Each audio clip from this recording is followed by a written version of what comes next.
Amandine Cornet de Saint-Cyr, qui est notre invitée. Je voulais absolument l'avoir aujourd'hui, puisque c'est un livre. Je n'ai pas beaucoup de livres coup de cœur, vous le savez. Non, mais c'est vrai, je n'en ai pas beaucoup. Parce que c'est vrai que j'ai lu, on va dire, 3 livres en 8 ans, dont celui-là. Votre livre, Au secours Sainte-Rita, est actuellement disponible aux éditions Fayard. Et c'est une histoire. Moi, j'aime les belles histoires. Je vous le dis toujours dans cette émission, j'aime les belles histoires. Alors, souvent, dans cette émission, on a des histoires, on se dit, on marche sur la tête. Mais là, cette histoire, elle est incroyable. Vraiment, Au secours Sainte-Rita, c'est aux éditions Fayard. Qui l'a lu ici? Pagaïne, voilà, bravo, Montienne. Voilà, Géraldine, les 3 meilleurs élèves. J'ai une question. Bonjour déjà, Amandine, je suis très heureux que vous soyez là. Cyril, merci de me recevoir. Et Amandine, vous êtes un soleil. Je vous le dis parce que c'est vrai que, regardez, c'est vrai qu'elle est apaisante. C'est le contraire de moi. Comment vous allez? Faut qu'on passe un slow. Non, mais. Non, Oui, alors, Amandine, beaucoup d'humour, sachez. est-ce que vous connaissiez Sainte-Rita avant d'entendre parler de Pas du tout. Bah non, justement. Non. Est-ce que d'autres chroniqueurs ont entendu parler Est-ce que vous l'avez prié? Non. Alors, justement, est-ce que vous pouvez expliquer à nos téléspectateurs, Amandine, Alors, peut-être que les téléspectateurs la connaissent aussi. Il y en a qui la connaissent. Non, Je sais, oui. Il y en a qui la connaissent, c'est sûr. Alors, ça fait 25 ans que je pratique Sainte-Rita et ce livre, il est arrivé pas par hasard, parce que c'est un chemin de vie. Elle est très populaire. Jean-Paul II disait d'elle qu'avec Saint-Antoine, elle est la sainte la plus populaire. Alors, c'est vraiment les causes désespérées. C'est la patronne des causes désespérées. Alors, racontez-nous un peu, est-ce que vous voulez que Bernard Montiel racontez, Sainte-Rita, c'est la patronne des causes désespérées, évidemment. Il y a de nombreuses personnalités d'ailleurs qui font appel à elle, que ce soit Benjamin Biolay, il y a Ben, il y a M. Estrosi, aussi le maire de Nice. C'est très fort dans la région de Nice, effectivement très, très vivant la région de Nice. Et votre livre, chère Amandine, on se connaît bien, c'est un témoignage, un très beau témoignage. C'est une très belle histoire que vous racontez comme ça. Et vraiment, j'étais très touché. C'est le sanctuaire, elle est très vénérée, comme je disais, à Nice. Et ce que vous racontez est vraiment très touchant. Très touchant. Oui, c'est très touchant parce c'est très honnête. Et bon, moi, je connais bien son parcours en plus. On se connaît très bien, on peut le dire. Et donc, je connais beaucoup de choses de votre vie. Et je trouve que ce chemin-là, il fallait le faire. Vous l'avez fait. Et ça prouve votre honnêteté, votre foi. Vous pouvez nous raconter votre vie alors? Un petit peu. Alors, je raconte ma vie avec ça. Exactement, oui. Déjà, je parle d'un pèlerinage, parce que je me suis rendue à Cascia, en Italie. Sainte-Rita est une sainte du Moyen-Âge. Elle est née à Roccaporena, et elle est au centre de la botte italienne. Oui, c'était une femme normale, mariée, avec des enfants, tout ça. C'est une femme ordinaire. C'est une femme ordinaire, ordinaire, comme toutes les femmes, tout en étant normale. Effectivement, elle s'est mariée, elle a eu des enfants, et elle a perdu son mari qui a été assassiné, et ses 2 fils aussi.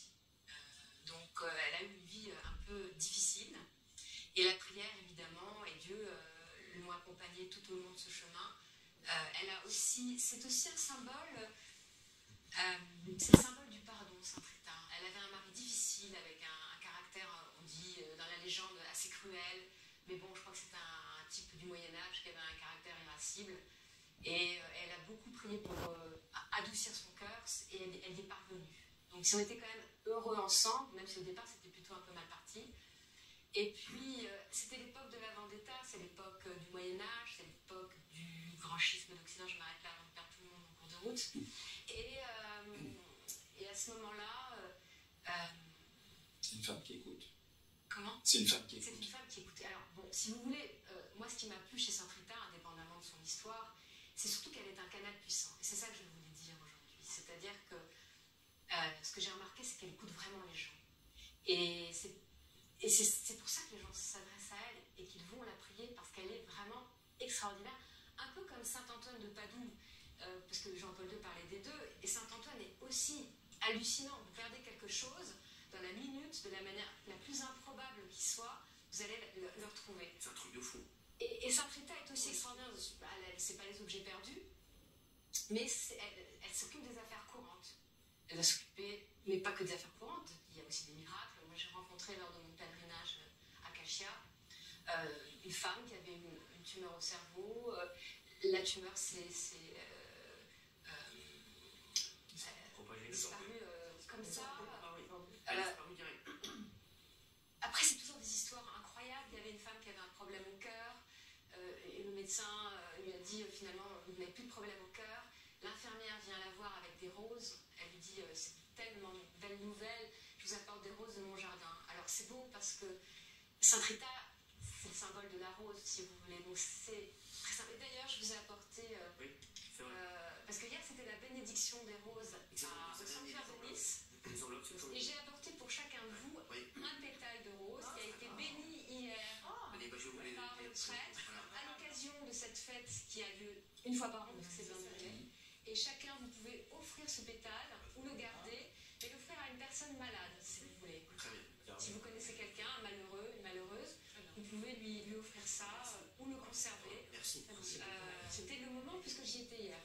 Donc Merci. voilà, Je vous en prenez une. Non mais moi, j'ai tout... Ça me fait plaisir que je vous en Ça me fait plaisir. Et moi, j'en ai plein. Ah oui, c'est pas tout pour vous. Hein. On dirait des enveloppes, on dirait que je viens de faire ma bar mitzvah. J'adore, oui.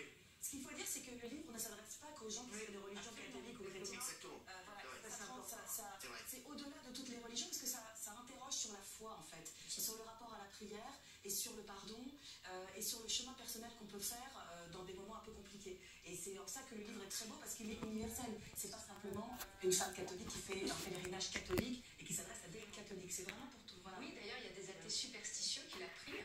Ils rentrent dans l'humanitaire, ils ressortent et ils ont même oublié, parce qu'ils sont souvent exaucés, ils ont même oublié qu'ils ont fait le vœu.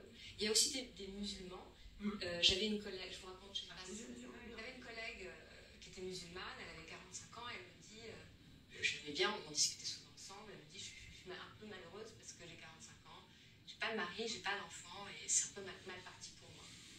J'ai pensé à la même chose qu'elle, et je me suis dit à ce moment-là, qu'est-ce que je fais? Est-ce qu'elle est musulmane? Je ne veux pas la froisser, lui dire, bon, la ramener avec ma Sainte Rita, mais je me suis dit, allez, vas-y, parce que, allez. Et je lui dis, voilà, écoute, si tu veux, à l'heure du déjeuner, je t'emmène à l'église Saint-Augustin, à Paris. Il y a une chapelle de Sainte Rita, parce que Sainte Rita était Augustine. Et je t'emmène et je te laisse devant elle, tu fais ta prière. Et c'est ce qu'on fait. Et puis quelques mois plus tard, je change d'endroit au travail, mais elle est toujours au même endroit. Je reviens et je lui dis, oui, je ne vais pas dire son nom, je vais dire Aïcha. Et puis elle me dit, bah, tu sais, elle est en congé maternité, elle s'est mariée, elle est en congé maternité. Je me suis dit, waouh, incroyable. Bah oui. Ouais, c'était J'adore ces histoires. Moi, ça me passionne, ces histoires. Enfin, si j'ai écrit ce livre, c'est vraiment pour le partager. Enfin, c'est un message d'espoir, parce qu'on est quand même dans un monde assez désespéré et bien désespérant. Et j'avais envie, comme moi j'ai été aussi dans le désespoir à des moments, le partager avec les autres et leur dire qu'ils ne sont pas seuls, qu'il y a un espoir possible et que Sainte Rita est un canal extraordinaire. Et il y a de l'humour aussi. Au second, Oui, on rigole, parce que c'est bonne. Oui, Amandine Cornel de Saint-Cyr, vous restez un peu avec nous, Amandine? avec grand plaisir. Et Ségolène qui arrive, Ségolène Royal.